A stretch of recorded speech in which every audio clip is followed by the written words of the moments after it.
Welcome to another one of the series of we're going through Jeff's new book, The New Leadership Landscape. Today's topic on chapter 2 is starting with why. So I'm right here with the one and the only Jeff Cecil here, CEO and founder of Pull the Shoot. Are you the only one? The only Jeff Cecil? I am the only Jeff Cecil. Well, Yeah. I know I'm the only Drew Algatian, so. Yeah, no, Cecil spelled this way is very unique because it got changed after my grandfather came here from Croatia. Oh. And so there are only 5 in the U.S., and I think there's only 3 of us left alive. Wow. Yeah. Wow. So, well, cool. Well, it's an honor to be here with one of the only Cecils in the world. So starting with why. So can you tell me a little bit about what that really means? Sure. I mean, it's more of an in-depth topic of your why in leadership. When you are a leader and you can share your why with people, they will buy into your leadership more. They will trust you more. But it's not just about your why that does it. It kind of goes a little deeper than that, and it's the emotional connection of that. And we can maybe talk about that a little later, but there's an emotional connection in your brain that is associated with the why. And so when you're trying to become a true leader, and we're redefining true leadership, one of the things you have to consider is your personal why. Not only why you're doing what you do, like for example, Pull the Shoe. Why are we doing what we do here, right? We're doing what we do here because our goal is that there's a huge gap in leadership in the world.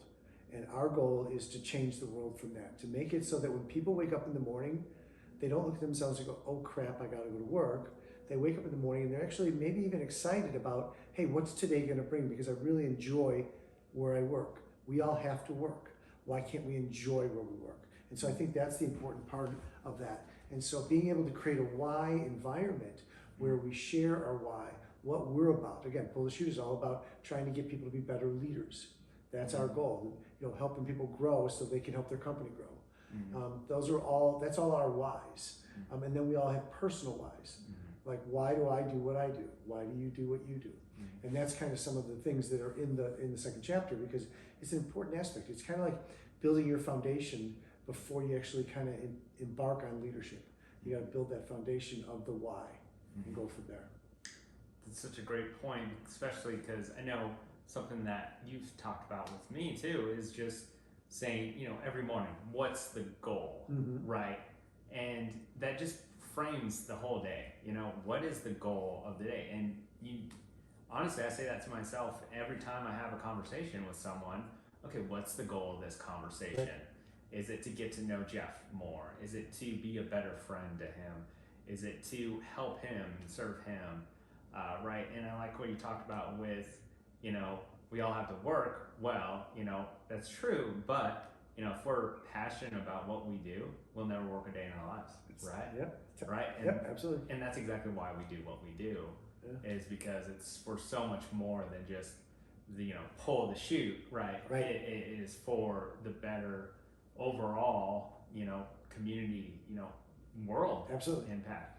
Yeah, I mean, we're in this place. I mean, COVID really caused a lot of problems. I mean, what's up in stats, right? So depression's up, suicides are up, all these things, and those are all tied to the fact of work.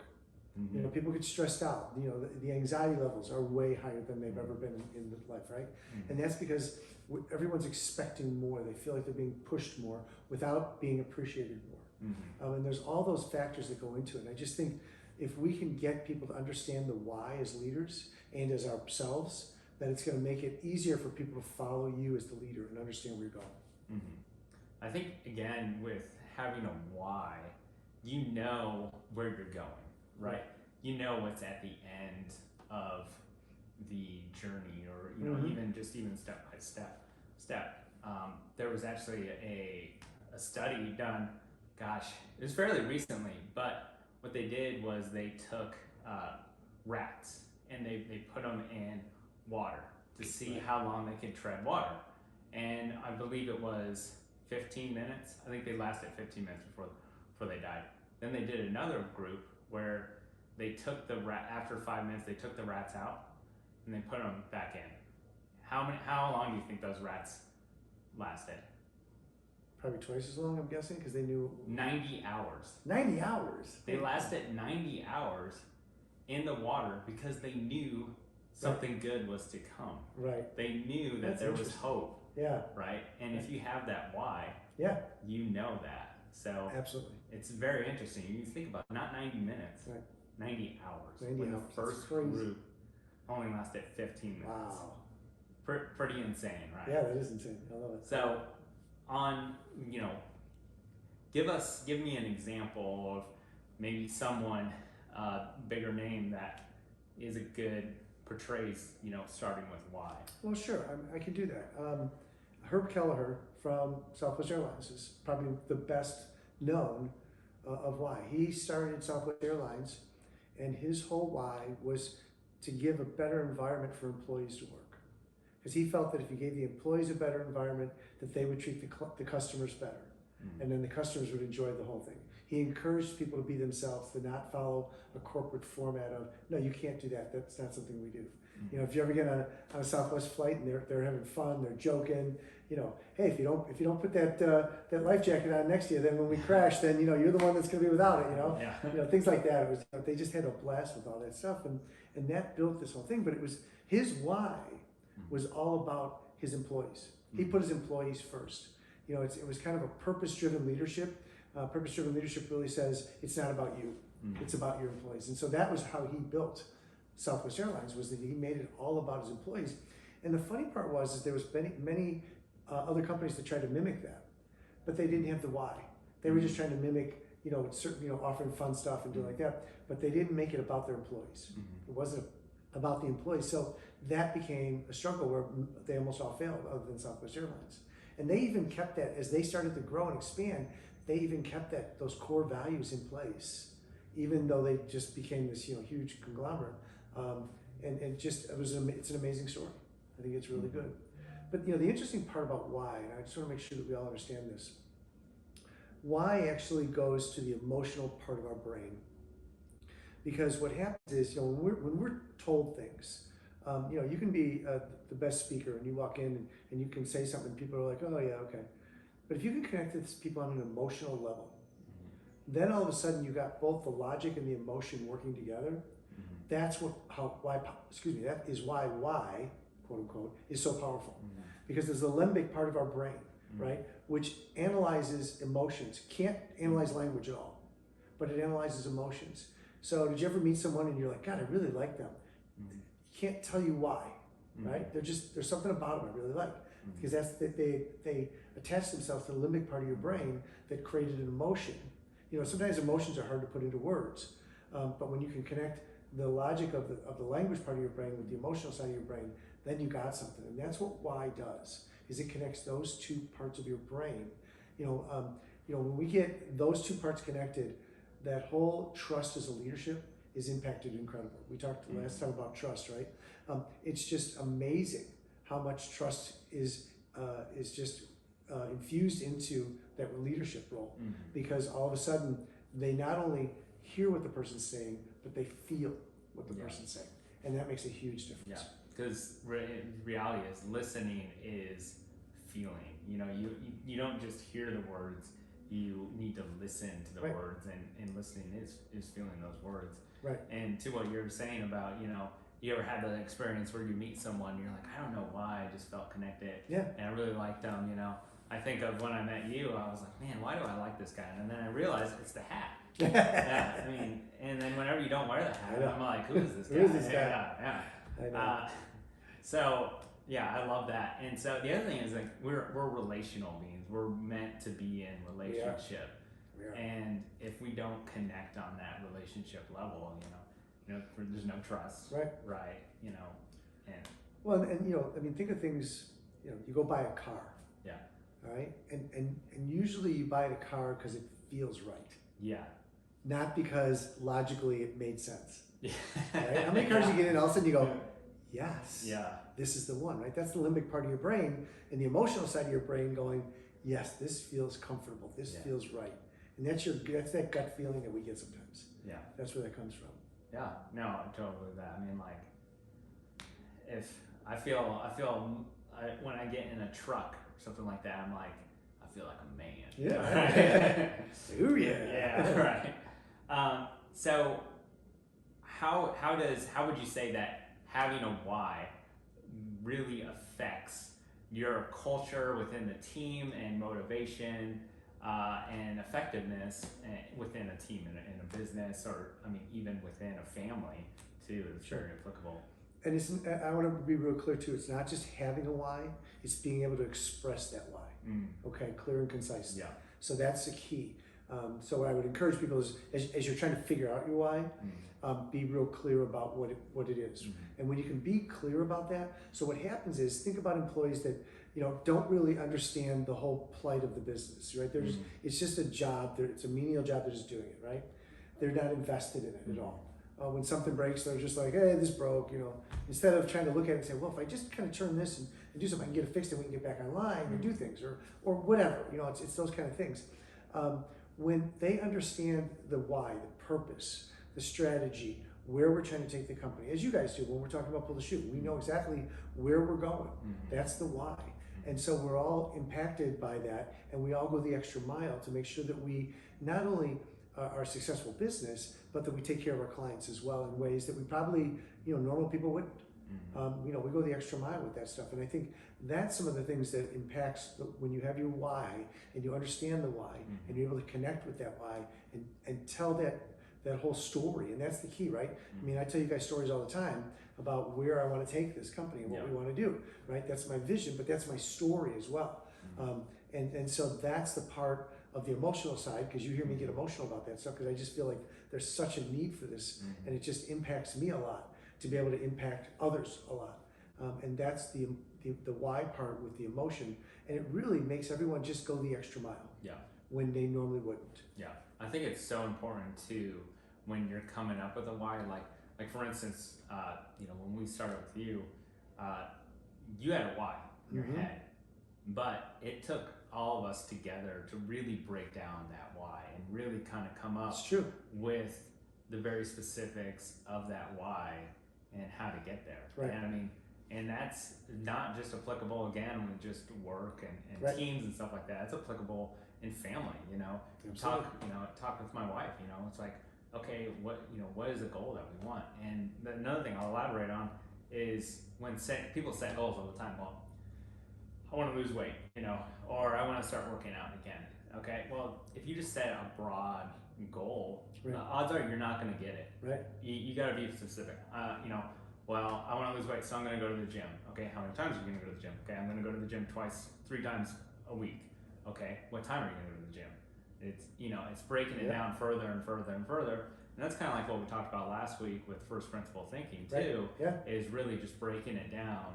And so it's not just important to have, this overarching why, but it's really important to get different perspectives and work together and really break down that to the very specifics. And that's what, another thing that we're doing with the groups too, is getting all sorts of different perspectives together so I can help you break down your why, and you can help me break down my why, and really kind of figure out so those things can actually be achievable and not just some pipe dream. Absolutely. And I think that's the power of groups, right? When we get together with groups with our peers, we create a safe environment where people feel comfortable being able to share and things of that nature. So I think that's what's going to make a difference in the groups. And then you get to, not only do you get to share, but you get support, which is really a great thing, which is you just described. So I know you've had a lot of businesses in the past, and y'all might not know that, but how many businesses have you owned and started, I guess? 5. 5? Yeah. Wow. And so give me an example from maybe past experience yourself when starting with why. Sure, I probably could do 2. One was I had a little company called Physicool, and it was a cooling compression bandage that worked differently. Instead of like an ice bag puts cold into, when you injure your elbow, it starts to swell up, it's inflamed, right? You put ice on it to stop the swelling. Well, all that is the blood all rushing into there to try and solve and fix the problem, right? Yeah. Which causes a swelling. Well, what these cooling compression bands do is, instead of putting cold in to compress the veins and stop the blood from going there, what these did is it actually took the heat out that was expanding everything and allowed the blood to flow, and you could heal 2 times faster, right? Mm-hmm. Okay, so our why for this was, look, we want to be able to help athletes or just people that get hurt to recover faster. Yeah. You know, I mean, it's one of those things. As you get older, your hands start to hurt more. So to be able to wrap them in this physical wrap was amazing.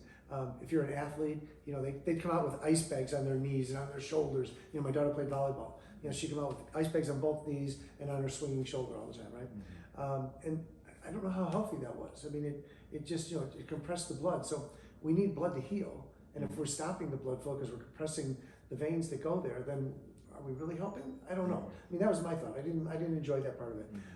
And so that's why I found it an alternative. Yeah, and it goes right back to first principle thinking too. It does, right? Yeah, absolutely. Yeah. And so that was our why, was to try and get people to understand that we want them to be able to heal faster. Mm-hmm. And we sold it into, like, think about every Major League Baseball and football and hockey and soccer, NCAA colleges all over the place. And then we finally sold it into the military, and they loved it. Mm-hmm. They absolutely loved it.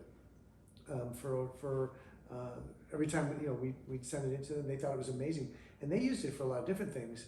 A lot of times they just used it to cool down their soldiers because it was a cooling wrap, right? So sometimes that happened as well. But that was our whole goal, was to kind of change their thinking as to how to heal people faster. So. And then what was the other? Oh, the other one, I forgot. I had 2. That's right. A free drive would be the other one too. I bring that up. Where we, again, first principle thinking, but we also, our why was to change the way that people store their files. Mm-hmm. And so instead of storing them on a disk or on a little drive, they're actually able to put them up on the internet and get to it from anywhere else. They could go travel somewhere and get to their files from anywhere. And so we just changed that. But our why was to change the way people go about storing and sharing files. Mm-hmm. And that was the why. And I know from that story, that really developed because you saw a particular thing of your company that was being used the most, right? And then you're thinking to yourself, why are these people using this so much? Yeah, and then you piece it together. You're like, hey. Yeah, it's great. And the cool part too is that our culture was all about why. Yeah. At Free Drive we shared why we were going after this, what the purpose was. It was all about our why in that, and why we gave all the employees this ability to be themselves, to think out of the box. We gave them a room where they had overstuffed couches and chairs and video games and movies and stuff, because we wanted them to feel like they could take a break. Yeah. It wasn't just put your nose to the grindstone and get it done. It was like, there are times when we just have to step away. Mm-hmm.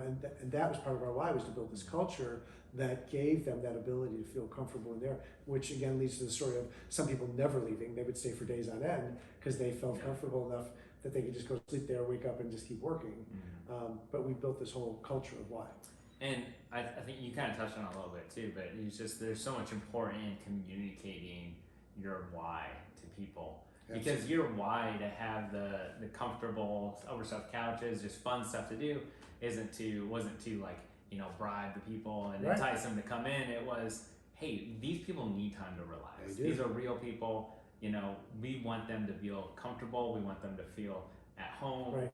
And that was your why, and people knew that, I'm sure, in your company. Oh, absolutely. And everyone knew what the why was for why you were doing what you were doing, right? Why they were doing what they were doing. Why each individual job was doing that individual job too. Well, you just said something that's interesting too that I want to make sure everyone understands. Your why is not about how you're leading. It is, but it's also about why are you personally doing what you're doing.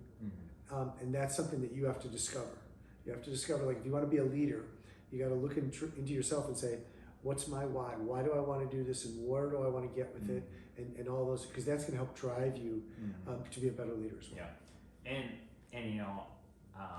I think as a man of faith, I think that we are all on a specific journey.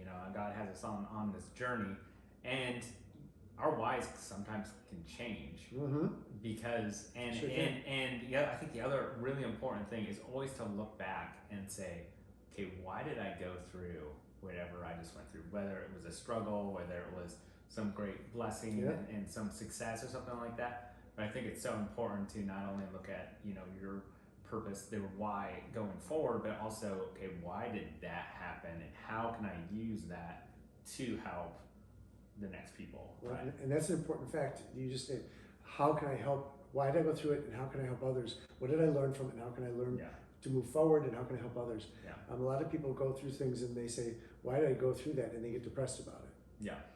Use those situations as learning situations to make yourself better. Yeah. And to make others better. Mm-hmm. You know, it's why we do what we do with our coaching right Yeah. now and our leadership coaching, because we've gone through so much. You know, I got 30 plus years experience of going through, 5 companies, consulting, just so many different things. I've learned so much that I take all those instances of why did that happen, and I use that to make sure I don't make those mistakes again, or if they were good things, I leverage those good things, but I help others to not make those mistakes as well. Yeah, I think back to, I think it was your first company, the painting company, right? And you had that company, and then if I remember correctly, you handed it off to your partner, and then Actually, it was my foreman. Your foreman, and it was a very, it was a very successful company. And then when you handed it off, and shortly after it failed, I want to say it was like 6 months. 6 months, yeah. 6 months it failed. Yeah. And you look back at that now, and you realize probably pretty quickly why that failed. And if that didn't happen, you could have been in Free Drive, right, or something like that, some bigger company that you had, and that could have failed, and could have caused that failure. But you had that smaller one to look back and I realized that I didn't give him the time he needed Yeah. to be successful, and that was the big mistake. Yeah. I just handed it off and then walked away, and that was shame on me. Yeah, but I mean, there's a blessing also that you went through that. A learning, yeah. And then you learned now in that way you can teach other businesses Absolutely. that may have thousands of employees or Absolutely. hundreds of thousands of employees even.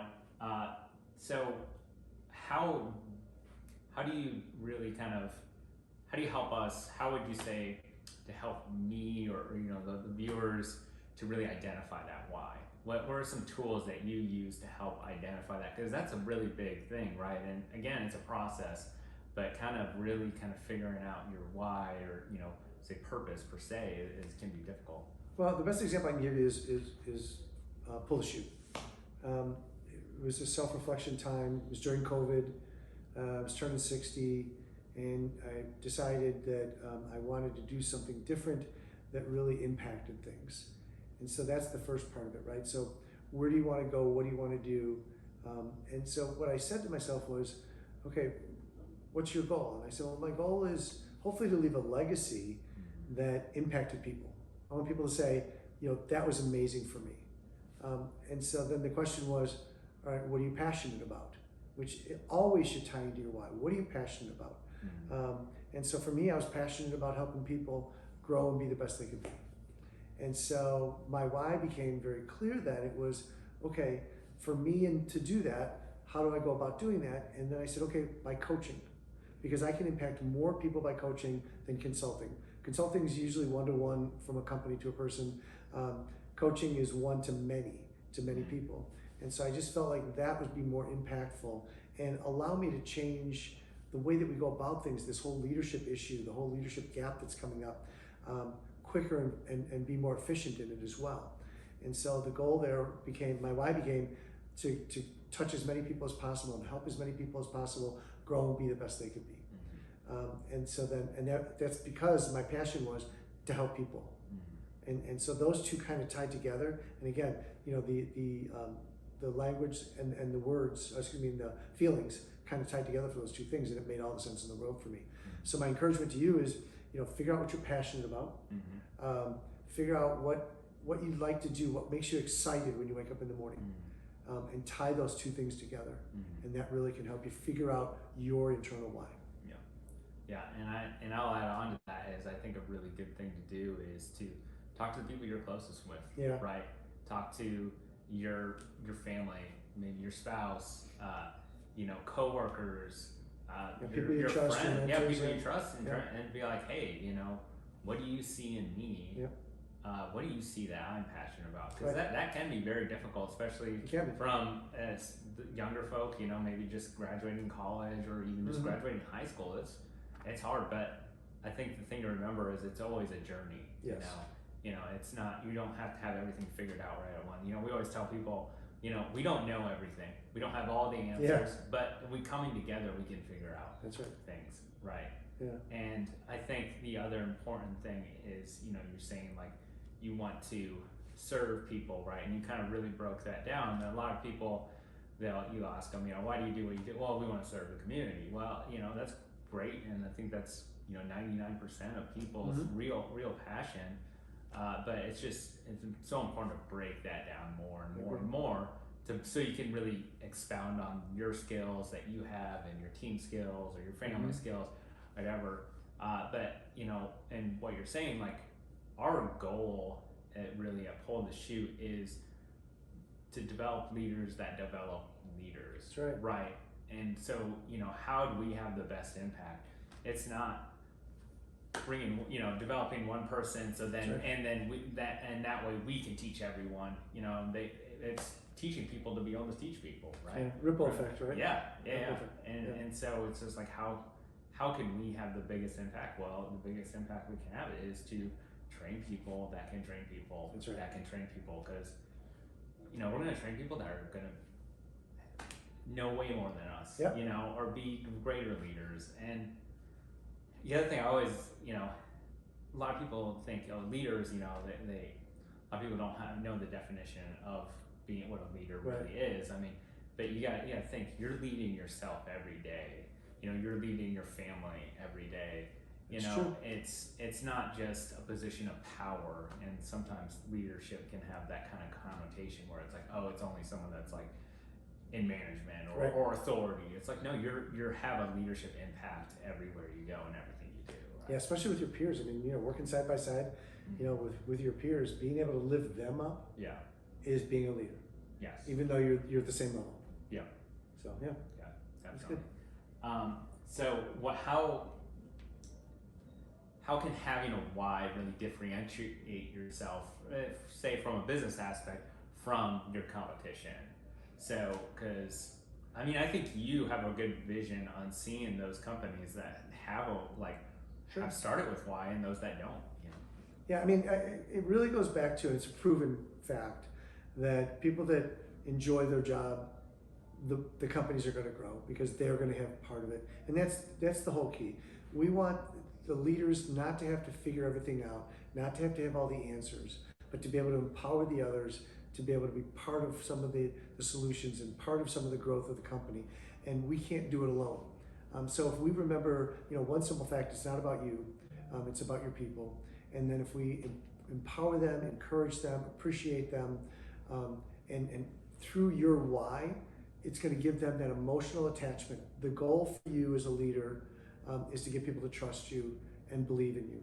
And we talked a little bit, at times we've talked about, in our groups, we've talked about the ability to, if you're going to do something for someone, do it. If you say you're going to do something, then do it, because that builds trust. And if you don't do it, then that builds distrust, right? People don't buy into it. So there's all those factors that go into it. And so if you understand what your why is, and you stay true to who you are and your why, and every decision that you make is part of, does this fit into my why? Why am I going to be a leader? Well, I want to be able to do, impact people. I want to be able to help people grow. I want them to be the best they can be. So if everything that we make a decision for falls into that why, then we can't go wrong with our decisions. Right, when we're making decisions, and that's the goal.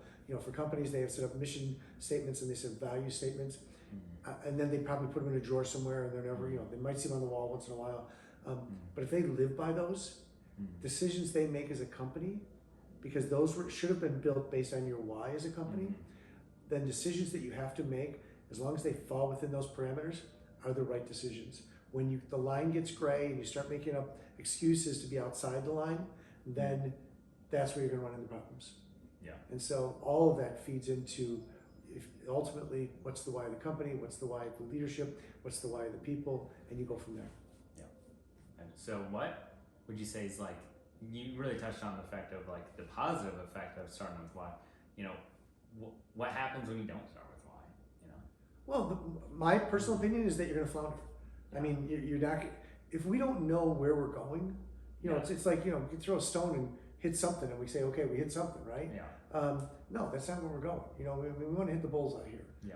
And so, for us to do that, we need to understand what the why is. If we're not willing to figure out what our why is and what the company's why is, then it might be a great idea, but with no focus. So, you know, you're basically a boat at sea with no rudder. Yeah. And you're all over the place.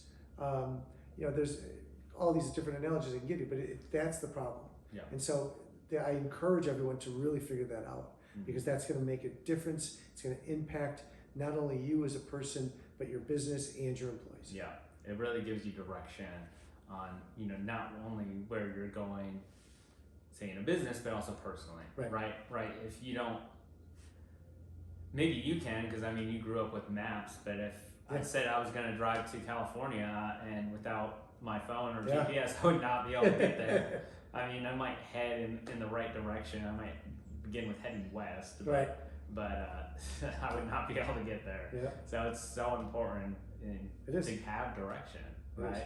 And to have that kind of map. And that why really helps you kind of lay that foundation and kind of figure out where you're going, why you want to get there, and then along that journey of that, you continue to break it down, right? Yep, absolutely. And again, I'll reiterate the importance of having other people to bounce that off of. Absolutely. And remember, we're relational beings, right? We're meant to be in community, we're meant to be in relationship. And so if you're just kind of trying to process this all by yourself, you're not going to really be able to hammer it out all. So it's always really important. Absolutely. And I mean, I would say that you would agree to that with when we came on and you're like, wow, you know, like you had a really good picture, but like then it just became so much more refined, and it's continuing to get more refined and refined. We can't work in a bubble. Yeah. Well, this has been a great talk. Thank you for everyone joining us. I would ask, you know, put your why in the comments. And if you really enjoyed this, you know, like us, follow us on Facebook. Also, you know, I would give you a call to action would be to share this with someone. You know, there might be someone in your family that really needs to hear this, or you might feel called to share this with, you know, someone at work or your manager or whoever. Please do so. That can really impact their lives. And again, comment, reach out to us. You can find us on pullthechute.net. And if you have any questions, we'd love to set up a call with anyone and maybe help them figure out their why. Thanks again, Jeff, for having me here. Appreciate it. And we'll see you guys next week.